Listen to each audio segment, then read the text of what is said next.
Presiden ke-7 Republik Indonesia Joko Widodo buka suara mengenai rencana untuk kembali berkeliling sejumlah daerah di Indonesia dalam waktu dekat ini, apalagi kondisi kesehatannya diakui Jokowi sudah pulih kembali. Diakui Jokowi, perjalanan ke daerah dilakukan demi memenuhi banyaknya undangan yang datang langsung dari masyarakat daerah.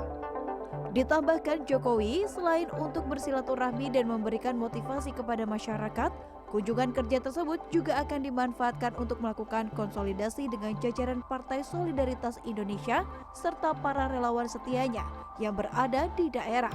Ya ini kan saya banyak undangan dari daerah-daerah untuk hadir dari masyarakat. Ya saya sudah sehat dan saya akan datangi undangan-undangan yang ada, dan itu juga untuk memberikan motivasi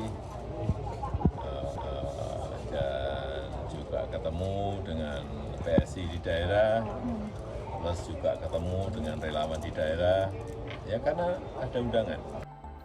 Ketua DPP PDI Perjuangan Jarod Saiful Hidayat menilai rencana Presiden RI ke-7 Joko Widodo atau Jokowi untuk berkeliling ke sejumlah daerah tidak akan mengganggu partainya. Pernyataan tersebut disampaikan Jarod Saiful Hidayat dalam acara bimbingan teknis untuk anggota fraksi PDI Perjuangan DPRD Provinsi, Kabupaten, Kota se-Indonesia di kawasan Mangga 2, Jakarta, Sabtu siang. Justru dengan beliau turun ke beberapa wilayah, itu justru partai kita semakin solid. Ya, partai kita akan semakin solid untuk membangun internal partai maupun lebih solid untuk turun ke bawah.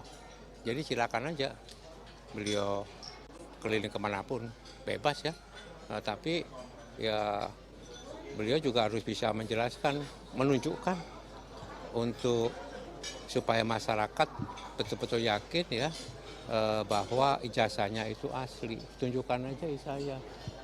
Paling enak gitu, nggak usah pakai drama lah. Ingin merecall dulu kepada masyarakat. Sementara itu, bicara soal keberlanjutan, Direktur Eksekutif Carta Politika Indonesia dalam program CNN Indonesia Prime News beberapa waktu lalu mengungkapkan, Jokowi sebenarnya sudah memberikan contoh pada Pilpres yang lalu. Sebetulnya kalau betul seperti yang tadi Bang Freddy katakan bahwa ada upaya untuk memotivasi supaya program-program dan keberlanjutan ini bisa terus terjadi sampai 2029.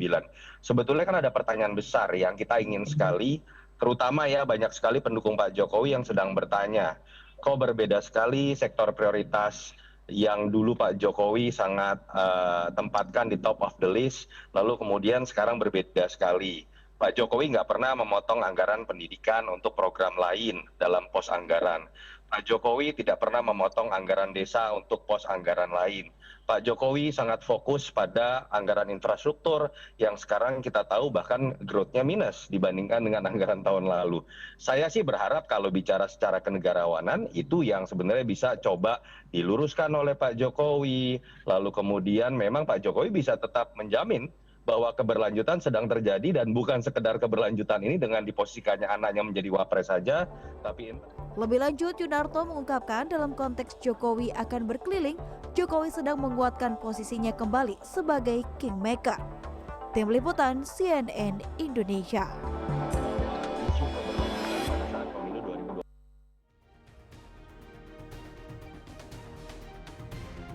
Selamat malam, selamat datang di Inside Story with Diana Valencia. Saya masih sanggup. 3 kata yang diucapkan Presiden ke-7 Joko Widodo saat Rakernas Partai Solidaritas Indonesia di Makassar beberapa waktu lalu. Jokowi pun siap keliling untuk menambah kantong suara PSI. Namun apakah Jokowi efek masih ada dan apa perbedaan strategi PSI kali ini untuk sukses menuju parlemen dan menunjukkan taringnya pada 2029? Telah hadir di studio bersama saya, ada 3 narasumber saya malam hari ini. Yang pertama saya sapa terlebih dahulu yang lebih dekat dengan saya, Bang Bestari Barus. Ini ada Ketua DPP Partai Solidaritas Indonesia. Terima kasih Bang Bes sudah datang. Selamat malam. Selamat malam Abang. Kemudian selanjutnya saya sapa ada Bang Ansi Lema, juru bicara PDI Perjuangan. Selamat malam Bang Ansi. Malam. Dan terakhir ada Bang Agung Baskoro, ada pengamat politik. Terima kasih Mas Agung sudah bersedia datang. Malam Diana semua. Oke, saya mau pertanyaan pertama ini saya hadirkan atau saya tanyakan ke Bang Bes begitu ya. Sebenarnya rencana keliling PSI dan Jokowi ini sebenarnya seperti apa? Petanya seperti apa dan titik-titik mana saja apakah sudah ditentukan? Ya, pertama sebelum itu saya perlu sampaikan bahwa kehadiran saya di CNN hari ini diminta oleh pimpinan PSI Oke. untuk informatif saja, bukan kencang-kencangan urat leher. Aduh, oke siap. Jadi pertama saya perlu jelaskan bahwa apa yang direncanakan oleh Pak Jokowi itu sudah berapa kali diisyaratkan oleh beliau.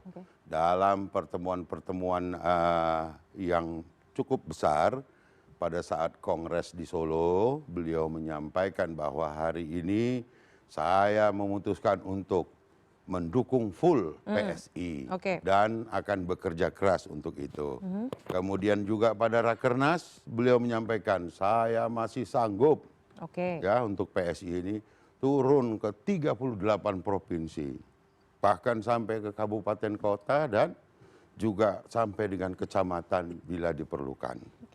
Nah itulah yang mendasari, jadi kalau hari ini sudah tersampaikan ke publik bahwa akan dimulai dari Lampung, kemudian NTT dan kemudian Jawa Barat, ya itu adalah awal dari satu rangkaian ke 38 provinsi yang akan digunakan waktu itu oleh Pak Jokowi nanti itu bertemu dengan masyarakat.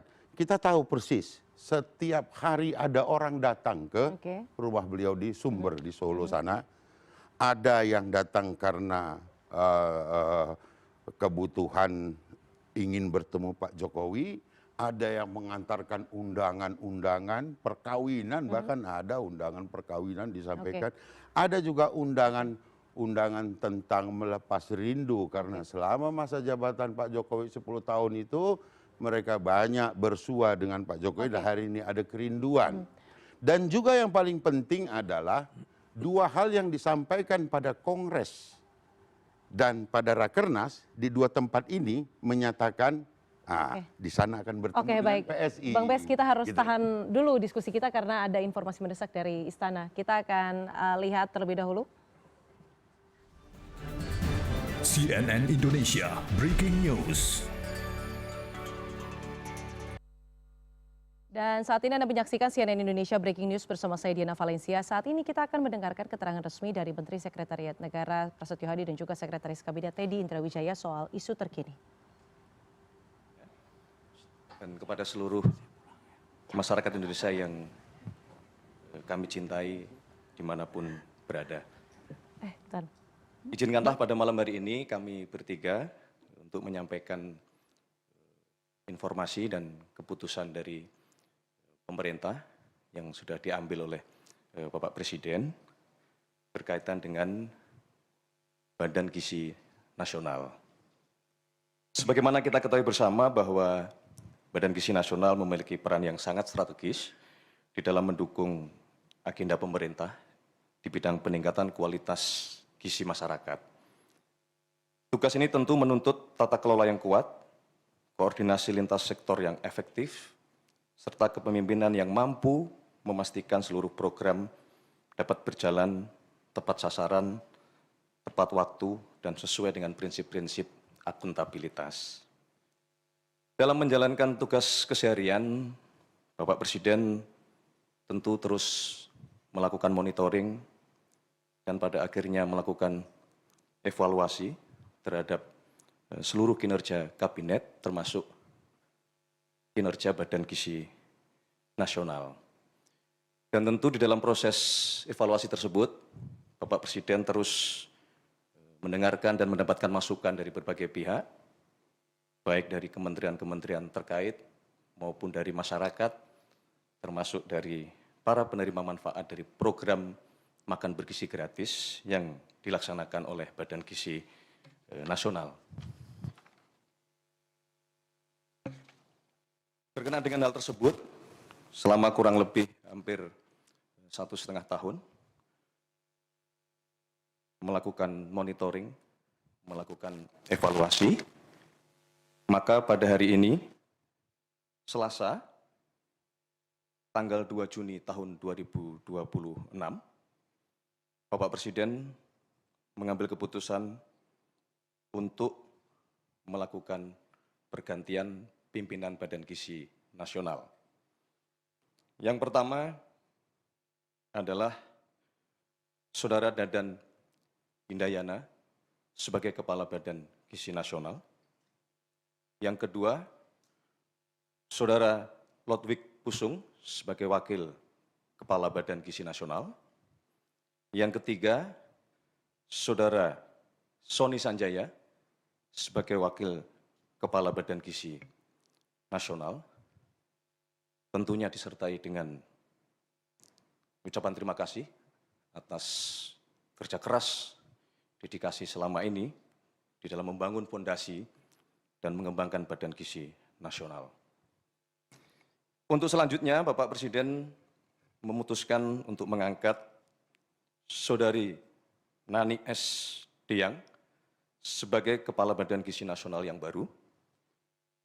Kemudian Saudari Agustina Arumsari sebagai Wakil Kepala Badan Gizi Nasional yang baru.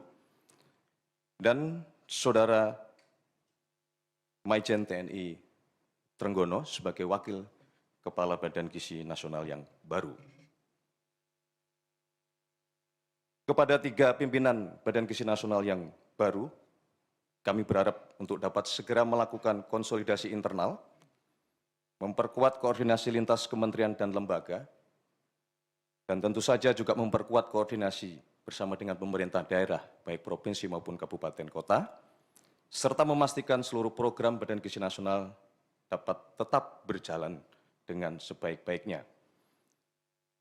Kita semua berharap kepemimpinan yang baru dapat mempercepat pelaksanaan program-program prioritas, memperbaiki kinerja, meningkatkan tata kelola organisasi, serta menghadirkan manfaat yang nyata bagi masyarakat, terutama dalam hal upaya peningkatan kualitas gizi, kesehatan, dan sumber daya manusia Indonesia. Dalam kesempatan ini kami juga menyampaikan bahwa pemerintah akan terus memastikan bahwa selama proses evaluasi yang terus kita laksanakan, seluruh program Badan Gizi Nasional tetap berjalan sebagaimana mestinya. Pelayanan kepada masyarakat tidak boleh terganggu sama sekali, dan setiap unit kerja di lingkungan Badan Gizi Nasional diharapkan tetap menjalankan tugas sesuai dengan tanggung jawab masing-masing.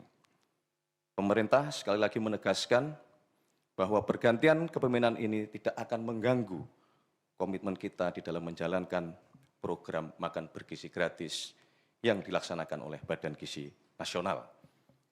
Semoga langkah ini menjadi awal yang baik bagi penguatan pelayanan program makan bergizi gratis agar dapat berjalan dengan sebaik-baiknya sebagai bagian dari investasi pendidikan dan sumber daya manusia kita, dan sekaligus sebagai pengejauhantahan manifesto kemanusiaan, pengejauhantahan manifesto keberpihakan, dan tentunya kita berharap program ini dapat menjadi alat penggerak ekonomi nasional. Demikian yang dapat kami sampaikan. Wassalamualaikum warahmatullahi wabarakatuh. Salam Om, Santi Santi Om, Namo Buddhaya, salam kebajikan. Terima kasih.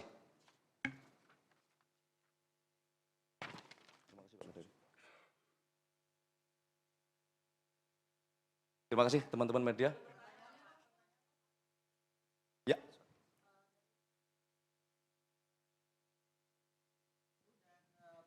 Pejabat yang lama. Terima kasih, nama saya Genta dari Antara. Pertanyaannya, mungkin dari evaluasi setelah setahun itu, temuan-temuan apa sih yang menjadi perhatian Bapak Presiden sehingga memutuskan mencopot pejabat yang lama dan mengganti dengan pejabat yang baru? Terima kasih. Tentunya selama 1,5 tahun melakukan monitoring dan evaluasi, banyak catatan-catatan yang kemudian itu menjadi dasar pertimbangan oleh Bapak Presiden untuk melakukan pergantian ini dengan harapan catatan-catatan tersebut dapat segera untuk kita perbaiki.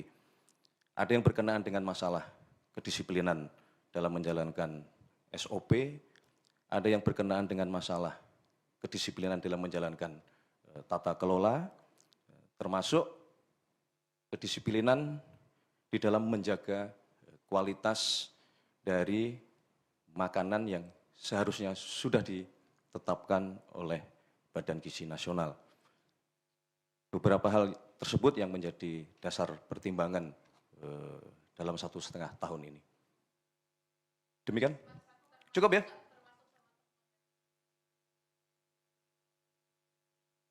Semua sedang dalam proses audit internal.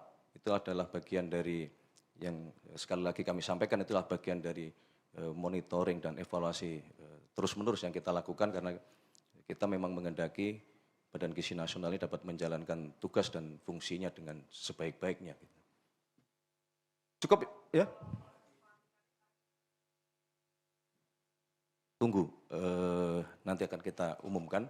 Yang pasti dengan ditetapkan pengangkatan pejabat yang baru sudah dapat menjalankan fungsi dan tanggung jawab sebagaimana mestinya.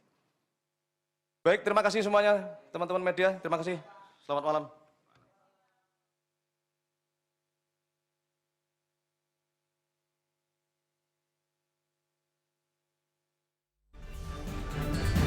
CNN Indonesia Breaking News.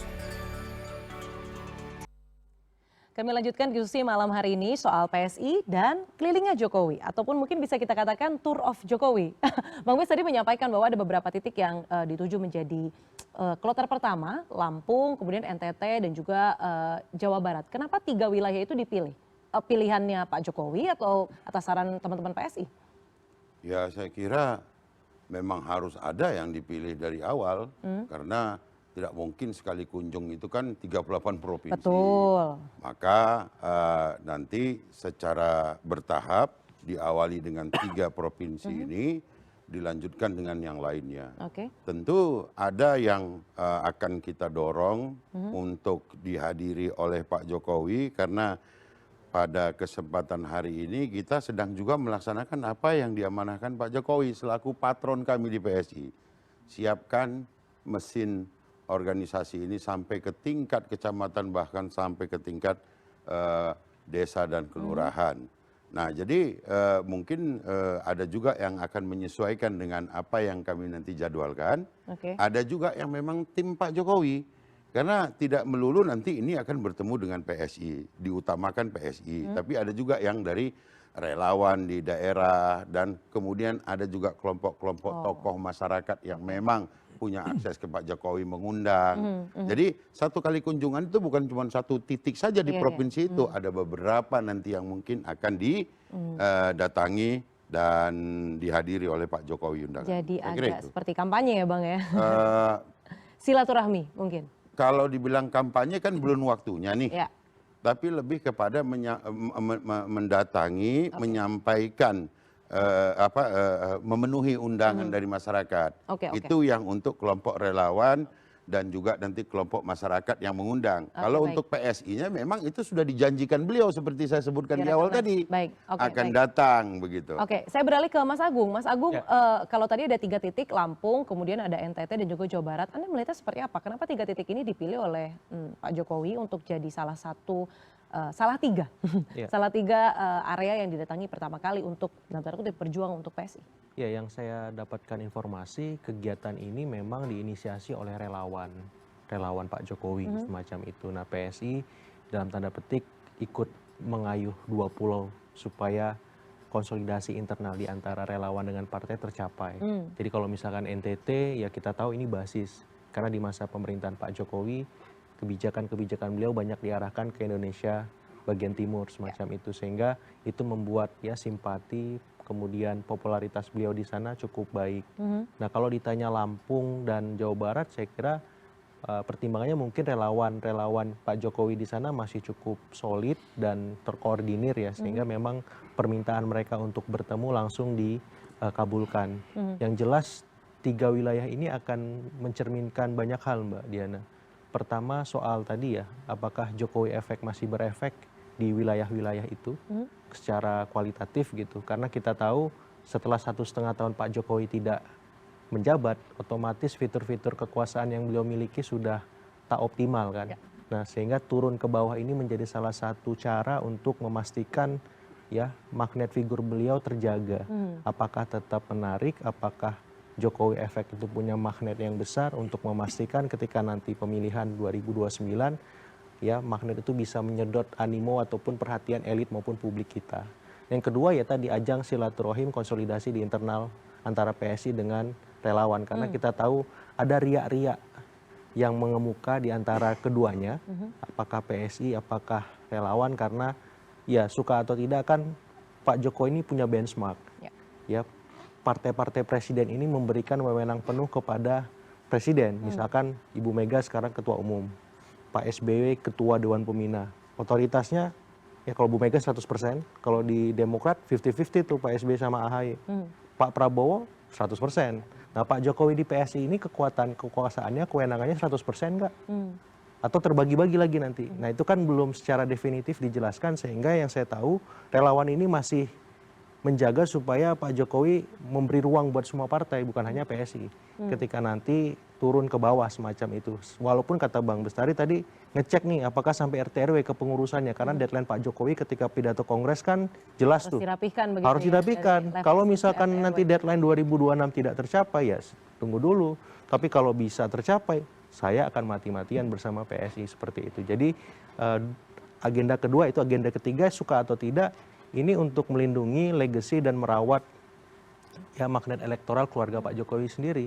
Karena Mas Gibran masih menjadi wapres, Mas Kaisang ketua PSI, Mas Bobi gubernur Sumut, apakah ya penerus beliau ini istilahnya bisa melanjutkan legacy beliau, kemudian menjaga ya keluarga Solo dalam tanda petik supaya memang tidak terus mendapat serangan-serangan politik yang kita tahu apakah atas nama isu ijazah, pemakzulan dan lain-lain semacam itu.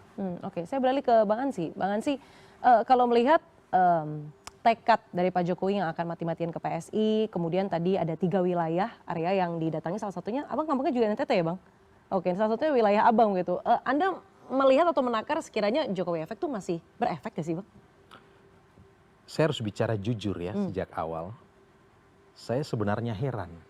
Kenapa PDI Perjuangan yang diundang ke forum ini untuk membahas ya strategi ataupun PDI langkah Perjuangan politik. itu kan dulu ex-nya Pak Jokowi, ex partainya Pak Jokowi, berarti tahu betul sebenarnya langkah-langkah Pak Jokowi itu sebenarnya seperti apa begitu. Maka perspektif dari mantan juga dibutuhkan di sini gitu loh Bang. Saya belum selesai bicara tapi sudah dipotong. Itulah wartawan seperti itu kadang-kadang ya Bang. Boleh silakan lanjut Bang. Ya, saya sebenarnya heran ya kenapa PDI Perjuangan yang diundang ke forum ini untuk membahas agenda ataupun rencana yang bersangkutan untuk keliling Indonesia untuk serap aspirasi.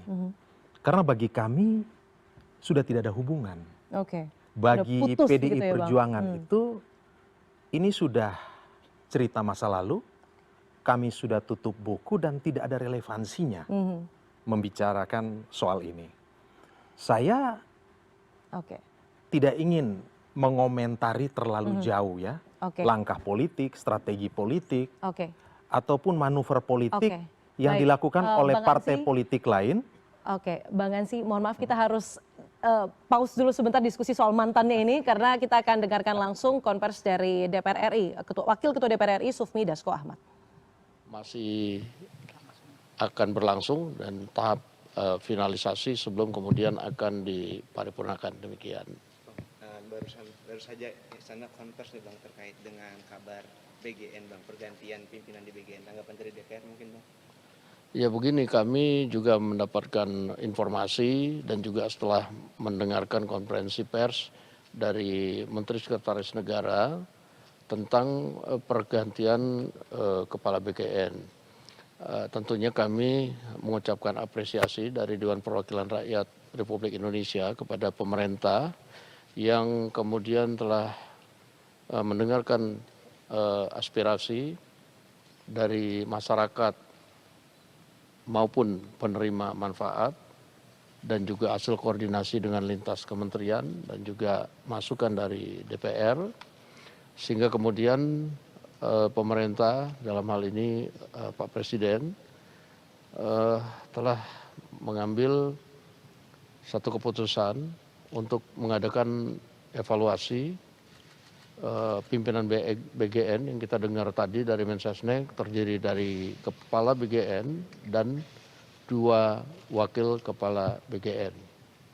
Nah, sehingga kami harapkan dengan adanya evaluasi dan evaluasi ini yang dilakukan secara menyeluruh, BGN akan berbenah diri dan terus melayani masyarakat, penerima manfaat, dan pergantian ini tentu tidak akan mempengaruhi pelayanan yang berlangsung selama ini. Dan harapan kami bahwa tujuan pelayanan terhadap terutama daerah 3T dapat segera direalisasikan. Demikian. Dasar pergantian pimpinan BGN itu apa sih Bang, faktor yang paling mendasarnya selain aspirasi dari masyarakat itu yang tadi Abang bilang? Iya, tadi kalau mendengar penjelasan dari Menteri Sekretaris Negara, ada hal-hal evaluasi yang dilakukan oleh pemerintah. Dalam hal ini menyangkut tata kelola dan kemudian kerjasama lintas kementerian yang kemudian dirasa kurang, dan beberapa hal yang menjadi catatan-catatan yang menurut pihak pemerintah memang harus dibenahi. Nah, kalau soal catatan-catatan ini tentunya pihak pemerintah yang lebih tahu, nanti silakan teman-teman media menanyakan kepada pihak pemerintah. Tetapi apapun itu kita apresiasi yang dilakukan oleh pemerintah dalam hal ini. Tapi kalau DPR melihat pergantian kepada Bu Nani sebagai kepala BGN bagaimana? Ya, kalau kemudian kita lihat selama ini Bu Nani adalah wakil kepala BGN yang belum lama di situ, tetapi kemudian Bu Nani ini banyak melakukan kerja-kerja lapangan, melakukan monitoring lapangan, dan juga banyak sudah menutup dapur-dapur yang tidak memenuhi syarat di lapangan. Demikian dari hasil pemantauan teman-teman di komisi teknis terkait yang kemudian dibicarakan dalam rapat pembahasan tentang MBG. Sehingga menurut kami, pada hemat kami, keputusan Presiden untuk mengangkat, walaupun itu adalah hak prerogatif dari pihak pemerintah, dalam hal ini Presiden, mungkin adalah pilihan yang tepat. Demikian. Bang, tapi dalam waktu dekat apakah Komisi 9 akan rapat juga Bang untuk memperkuat koordinasi dengan kepemimpinan yang baru ini Bang? Saya pikir Komisi 9 akan segera melakukan koordinasi untuk mengetahui planning dari pimpinan BGN yang baru untuk memperbaiki dan kemudian untuk lebih membuat tata kelola di BGN ini lebih bagus. Bang, tapi sejauh ini tuh Komisi 9 sudah ada keluhan atau laporan dari sikap pimpinan DPR terkait mitranya ini selama bekerja 1,5 tahun sebagai mitra DPR, gimana? Ya, kalau kita lihat sebenarnya banyak evaluasi, tetapi memang ini masukan-masukan dilakukan langsung kepada pemerintah melalui Menteri Sekretaris Negara. Masukan-masukan dari Komisi 9 itu dibikin secara tertulis mengenai apa-apa yang kemudian dirasakan perlu kemudian diperbaiki dan ditingkatkan di BGN. Demikian. Pengangkatan Bu Nani Ulang sebagai kepala nantinya menimbulkan pertanyaan pada publik karena ini kan masih satu manajemen yang sama ya. Ya, saya pikir pemerintah mungkin mempunyai pertimbangan sendiri dan silakan nanti kemudian kepemimpinan yang baru juga kemudian dinilai oleh masyarakat, penerima manfaat, dan tentunya dari DPR juga akan memantau. Demikian, terima kasih. Terima kasih.